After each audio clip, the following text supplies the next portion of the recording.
Okie dokie then. Alright, Coach Eli, I'm taking your advice and turning my phone sideways. There's a house over there that's being constructed.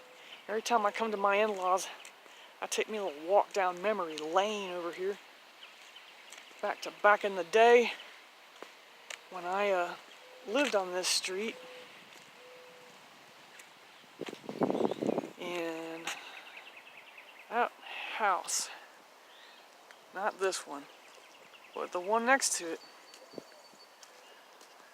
I moved there when I was 10 years old in 1974, and I lived there with my father and my little brother till 1977. I'd say probably 3 of the worst years of my life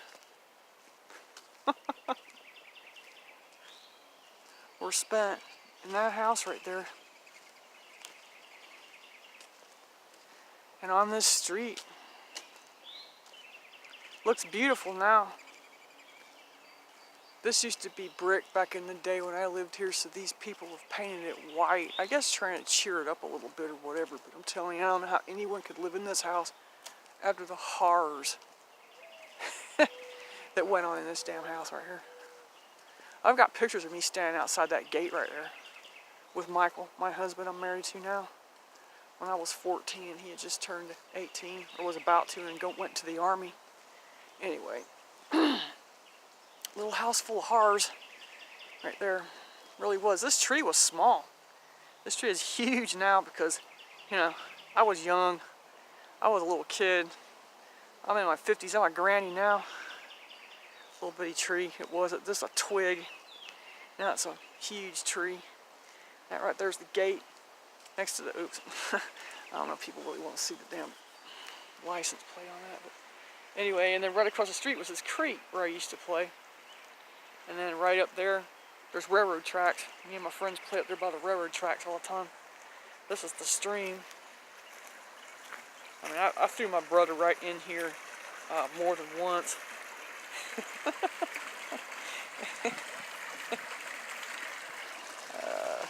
Pretty damn terrible. I think this is right where, yep, it sure is. Either this one or the next one over is right where I threw a bunch of water in Eddie's face. He was standing right down there, and I was up on here, and I said, "Hey, Eddie." And he looked up, and I went splash with a bunch of creek water from my minnow catching jar right in his face. I was so mad at him because he kept taking my jar away from me. And I ran, chased me all the way over there, just so angry. Well, really over there. He was ready to kill me. It either happened right here, or it might have been down here, actually, at this other place. And my stepmother and my dad stepped in to keep the guy from just, you know, he was a pretty big old dude even then, when we were kids. It might have been actually down here because we had to run a little ways. So I think this is the creek, this is the little bridge where that happened.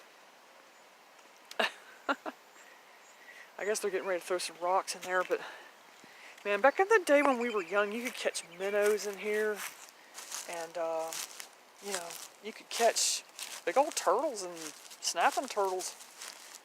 You know, yeah, this is the place because, see, we went up under through there. We would actually go under this thing. It was an adventure. And we were standing right over here on this side,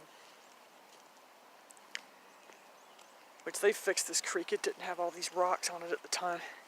This is where it happened. Actually, where I threw the water in Eddie's face. I'm just capturing it for posterity. All these old houses are still here. You know, these old houses are still here. The railroad tracks are up there. I mean, almost nothing has changed except the trees have gotten bigger, and it's kind of weird coming here. See, and then I had to run all the way over there from him. And that's how me and Eddie met, my friend Eddie. I already knew Mike. He lived around the corner, right up around that corner I just came from, right there. I walked down this street.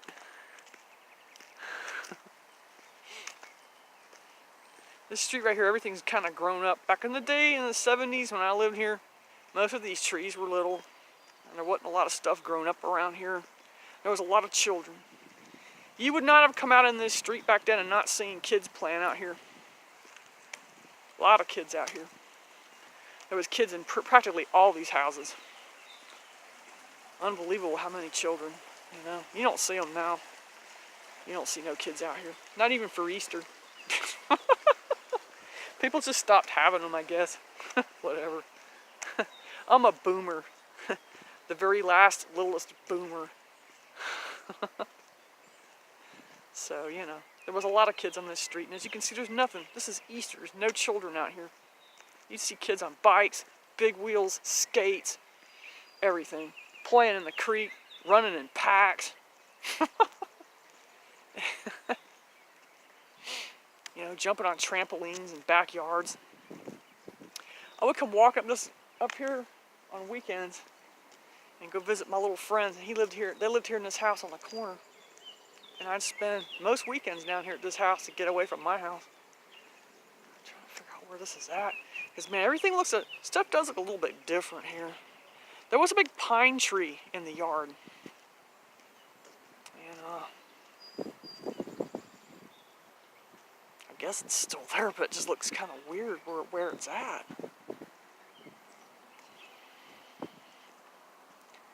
I think this actually was their house. Jesus, it's been years. Because there was a hill I had to run down. And that other one don't have a hill. There was a hill we ran down. We used to put forts up here. We called them forts. We made them tents out of sheets.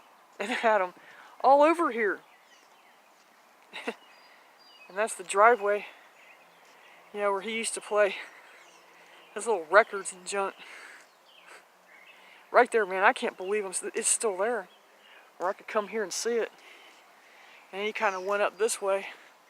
And down here on the very corner was where the bus stop was at. And the bus went, you know, back that way. So the bus driver, you know, was willing. The school bus driver was willing to pick me up at my house so I didn't have to walk up here. But these damn kids made such a stink over them picking me up at my house. Because that's how petty and disgusting they were, even back then. That I ended up just saying, you know, to hell with it, I'll just walk up here and stand with them. So they'll shut the fuck up, right? Anyway. Yeah, back in the day. I can't believe I spent 3 years in this place. I literally lost my memory so bad.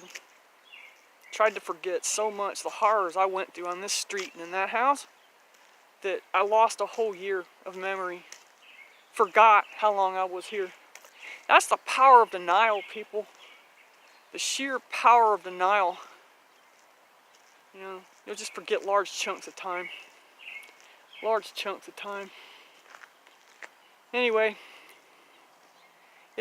last time I was here was, I don't even feel like going that way. I can go back to the house that way, but I don't feel like it. I'm gonna come back down here. Back up in there in the hills, there was a farm, a dairy farm and whatnot, and they had horses. I mean, it was totally different here back in the day. Totally different. All that's yuppie kennels up there. This is still a pretty street. Look, there's a few kids right there. You know, but it's nothing like it was back in the day. I honestly can't even believe that house is still there. None of these really. And yeah, this is the house where I hung out with my friends every weekend. Every single weekend. And then 2 houses down, the place I lived in with my father and my little brother for 3 years. There's a few kids out in the street, but you used to see this all the time back in the day. Way back in the day. I don't know what's over here. They've let this grow up so much, but there used to be a family that had a bunch of dogs. A whole bunch of little shelties. I wonder what is up in here. And they've let this grow up big time. Looks like some some poison ivy. Fucking pathetic. Clean up your yard. I don't even know what the hell's down here. Is that what? I guess there's not even a house there anymore. There's a little garage down there. I don't know. Whatever, man. Somebody was drinking some Fireball, and I wish I had some about right now. Really, to tell you the truth. Oops. Yeah, it looked nothing like this. Everything was bare, man. The trees were small. You know, there wasn't nothing. There wasn't nothing out here that was huge like this. Like I say, that tree right there was a little twig. I remember sitting in the yard and actually sitting on a bumblebee and it stinging me in the ass. I did that more than once. And I come running across the street down there to that creek and would sit my butt right in the mud. Because believe it or not, man, mud is great for bee stings. If you're ever out, you know, hiking or whatever, and you get stung by a bee, find you some mud, put your wounded part in it, whatever. I'm trying to see who I knew that lived across this street right here. I didn't know nobody in that house. And I knew some little kids that lived in this one. Jacqueline and her brother. I don't even remember her brother's name. I used to go stand over there sometimes. Watch them eat breakfast. We didn't have any food. So I'd sit there and watch them eat breakfast. They never offered me nothing. Nothing, you know. I just would stand there waiting, you know, until it was bus time or whatever. I could get out of there. And I didn't know it, but Mike, my husband now, he was the neighborhood bully around here. And for whatever reason, man, he used to get these kids. I guess it was karma. Real karma, but he used to get these kids when they got off the bus stop and make them get down and eat grass, and they would do it. That's how scared they were of him. Scared to death of him. He used to jack kids up for their candy and all kinds of shit. But yeah, he used to get them. He says, "You're sheep, so get down and eat grass," and they would do it. And I'm sorry to say, I don't feel any pity for them because they were just greedy little snotty fucks, and that actually made me laugh. I couldn't care less about them. But anyway, you know what? There it is.